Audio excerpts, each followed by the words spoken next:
तेरी परीक्षा मई महीने में है और तुम अभी भी अच्छे से तैयारी नहीं कर रहे हो बेटा।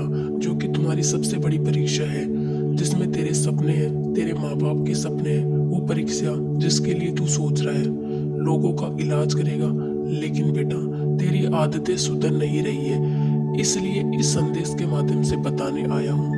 अब मैं तेरे सामने आकर तो नहीं कह सकता कि तू पढ़ने बैठ जा। तेरा वो व्हाइट कोट का सपना तुझे खुद ही सोचना है। तेरी परीक्षा नजदीक आ गई है, फिर बोलता है बाबा मैंने पढ़ाई तो की थी, मेरा सिलेक्शन क्यों नहीं हुआ। तू अभी भटक रहा है, लेकिन मन ही मन तुम ये भी सोच रहे हो कि मुझे पढ़ना है।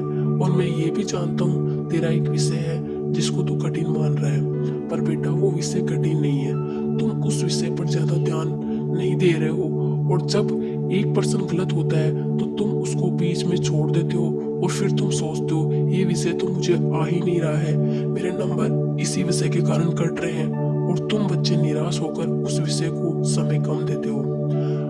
बेटा मेरी बात ध्यान से सुनो, तुम तीनों विषय को बराबर समय दो। यदि कोई पर्सन गलत हो भी रहा है तो होने दो, लेकिन समय उसको भी दो जो विषय तेरा कमजोर है। तुम उसके कारण अपने आप पर भरोसा तोड़ रहे हो कि मुझे आता ही नहीं है, और तुम किताब छोड़कर मोबाइल चलाने लगते हो। अपने आप से कहते हो बाद में पढ़ लूंगा इस विषय को, फिर कल तेरा आता ही नहीं है। और जब तुम कोचिंग में अपनी रैंक देखते हो तो निराशा मिलती है। बाकी बच्चों से अपने आप को कंपेयर करने लगते हो कि मैं इतना पढ़ता हूँ फिर भी मेरी रैंक अच्छी क्यों नहीं आ रही है। बेटा वो बच्चे भी तेरे जैसे ही है, पर वो तीनों विषय को समय देते हैं और अपनी पढ़ाई को समय देते हैं। तेरी आदतों में सुधार लाना होगा। बच्चे तुम भी समय दो पढ़ाई को। भगवान का साथ है हमेशा तेरे ऊपर, बस तुम रोज पढ़ाई करो मन लगाकर, और तेरे पापा पर भरोसा रखो। तुझे अब से वो विषय भी अच्छा लगने लगेगा जो कमजोर है।